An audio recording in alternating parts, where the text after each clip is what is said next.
What's up, Ravens fans? It's time to hear from you guys in this week's Ravens Mailbag. The first question today comes to us from Twitter. The question is from Doug, whose Twitter handle is Llama Stampede. I've been wondering who stole that username. He wanted that one. All right, Doug's question is, how do the Ravens plan on getting DeShon Elliott on the field with Tony Jefferson and Earl Thomas? Yeah, well, this is kind of tricky because obviously you have your two starters, but I think you have to look outside of the traditional defensive formation where you only have two safeties. The Ravens really kind of revolutionized how teams play defense last year when they rebuilt the defense from the ground up, like they've done to the offense. And a lot of that was using more safeties. The Ravens were really the team that did that the most and first. And so you look at Anthony Levine, and he had a lot of snaps last year. Even Chuck Clark had a lot of snaps last year, in part because of injuries. But even if the Ravens don't have injuries, and let's knock on wood that they don't with Earl Thomas and Tony Jefferson, there's still a lot of ways to get a third safety on the field in passing situations, even if it's a running situation. Maybe they drop Tony Jefferson down a little bit into more of a slot role, and you have another safety up high with DeShon Elliott. You can't think about this statically. The Ravens use that base defense the minority of the time. So they're very crafty. Wink Martindale's very crafty in figuring out different formations to utilize his best players.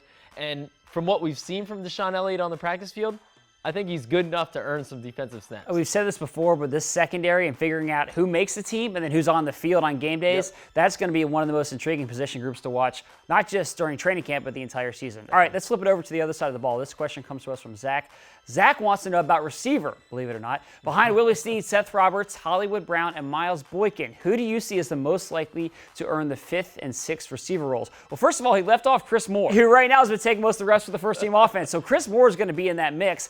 I then think for that 5th and 6th spot, then you're looking, I think, at Seth Roberts there, and then also Jaleel Scott right now. Jaleel, somebody who missed last season, was on injured reserve as a 4th-round pick, but he came back this year. I thought he had a good offseason, showed to make progress over the course of the past couple of months. He looks like he's added on a few pounds of muscle, looks a little bit more sturdy in his frame. He's made a lot of plays. And he's made plays. I mean, most importantly, beyond how just he looks, he's made a lot of plays. And then if you're looking at the other guys who are in the mix for that spot, I mean, Jordan Lassie, I think, is that guy who's kind of right there on the cusp. He was on the team last year throughout the season, but was never active. 5th-round pick last year. Right. So him and Jaleel are kind of tied together just in the sense that they were mid to late round picks.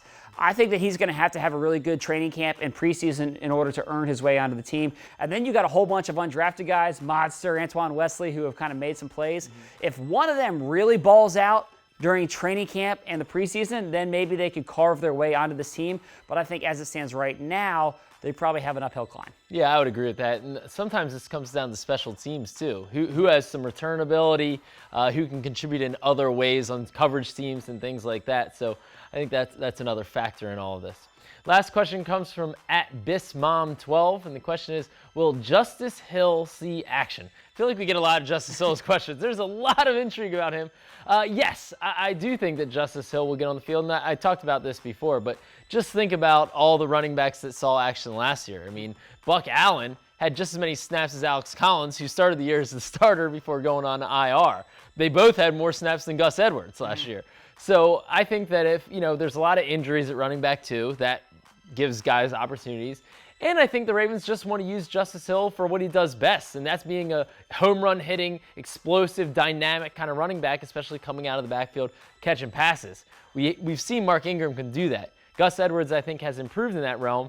But if you're looking for the home run hitter, the big play guy, which the Ravens wanted to add to this offense with a lot of speed, Justice Hill is your perfect example. Now, can he pass protect well enough to get on the field enough in 3rd down? He's got to prove that, but I think he will. And we'll see if we get more Justice Hill questions in the weeks to come. Yeah. I have a feeling we might. All right, that's it for us this week, but as always, we love to hear from you guys. So send in those questions on social media using the hashtag RavensMailbag. Thanks for watching.